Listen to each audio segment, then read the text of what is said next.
शङ्खचक्रगदाहस्ते महालक्ष्मी नमोऽस्तुते। नमस्ते गरुडारूढे कोलासुरभयङ्करी सर्वपापहरे देवी महालक्ष्मी नमोऽस्तुते। सर्वज्ञे सर्ववरदे सर्वदुष्टभयङ्करी सर्वदुःखहरे देवी महालक्ष्मी नमोऽस्तुते। सिद्धिबुद्धिप्रदे देवी मुक्तिमुक्तिप्रदायिनी मन्त्रमूर्ते सदा देवी महालक्ष्मी नमोऽस्तुते।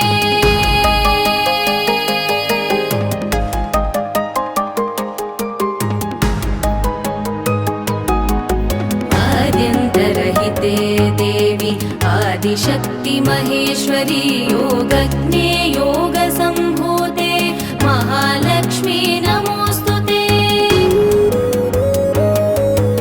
स्थूलसूक्ष्ममहारौद्रे महाशक्ति महोदरे महापापहरे देवी महालक्ष्मी नमोऽस्तुते।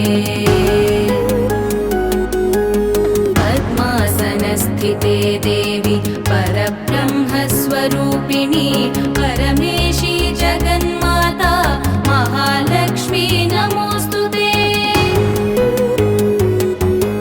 श्वेताम्बरधरे देवी नानालङ्कारभूषिते जगत्स्थिते जगन्माता महालक्ष्मी नमोऽस्तुते।